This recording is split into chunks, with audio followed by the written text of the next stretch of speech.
బులెటిన్లో మరో breaking news చూస్తున్నాం. భారత వాతావరణ శాఖ విడుదల చేసిన తాజా సమాచారం ప్రకారం దక్షిణ భారతదేశంలో విస్తారమైన మేఘాలు కేంద్రీకృతమై ఉన్నాయి. ఈ మేఘాలు తూర్పు దిక్కుగా కదులుతూ తెలుగు రాష్ట్రాలైన తెలంగాణ, ఆంధ్రప్రదేశ్ వైపు వేగంగా వస్తున్నాయి.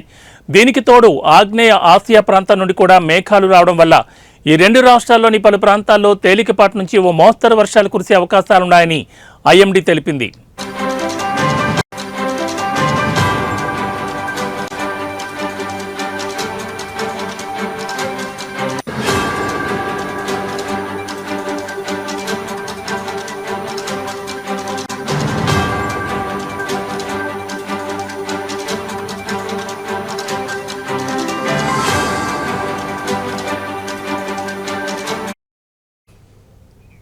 తెలంగాణలో ఇవాళ మహబూబాబాద్, ములుగు, సూర్యాపేట, వరంగల్, హన్మకొండ, జనగాం, సిద్దిపేట, రంగారెడ్డి, భువనగిరి, హైదరాబాద్, కొత్తగూడెం, కరీంనగర్, పెద్దపల్లి, భూపాలపల్లి, ఖమ్మం, నల్గొండ జిల్లాల్లో ఉరుములు, మెరుపులతో కూడిన తేలికపాటి వర్షాలు కురిసే అవకాశం ఉంది.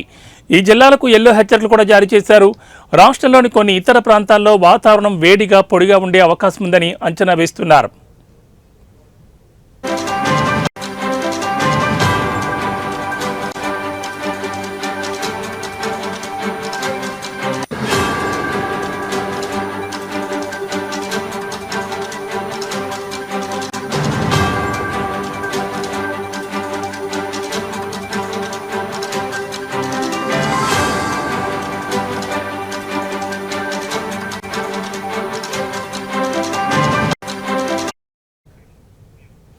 అయితే రాత్రి సమయానికి వాతావరణం కొంతమేర చల్లబడే అవకాశం ఉన్నట్లు వాతావరణ శాఖ తెలిపింది. రాబోయే 4 రోజుల పాటు తెలంగాణలో అక్కడక్కడ వర్షాలు కురుస్తూనే ఉంటాయని అధికారులు చెప్పారు. ఇవాళ వాతావరణం సాధారణంగా పాక్షికంగా మేఘావృతమై ఉంటుంది. విశాఖపట్నం, కాకినాడ, ప్రకాశం, కడప, కర్నూలు, నంద్యాల జిల్లాల్లో కొన్ని చోట్ల ఉరుములు, పిడుగులతో కూడిన తేలికపాటి నుండి ఓ మోస్తరు వర్షాలు కురిసే అవకాశం ఉంది.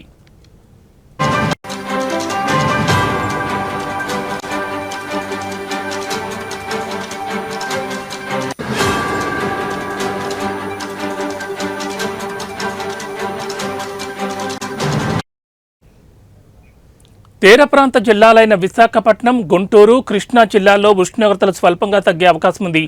అయితే మేఘాలు ఆవరించి ఉన్నప్పటికీ రాష్ట్రంలోని కొన్ని ప్రాంతాల్లో వేడి వాతావరణం కొనసాగే అవకాశం ఉంది. కాబట్టి ఎండలో బయటకు వెళ్లే ప్రజలు తగిన జాగ్రత్తలు తీసుకోవాలని వాతావరణ శాఖ సూచిస్తోంది.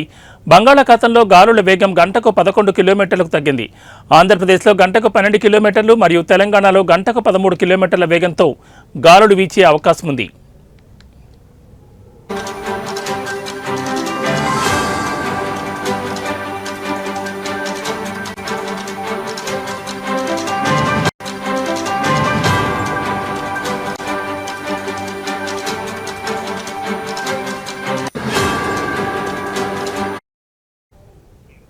ఇక ఉష్ణోగ్రతల విషయానికి వస్తే తెలంగాణలో సగటు ఉష్ణోగ్రత 38 డిగ్రీల సెల్సియస్గా ఉండగా ఆంధ్రప్రదేశ్లో 40 డిగ్రీల సెల్సియస్గా ఉండే అవకాశం ఉంది.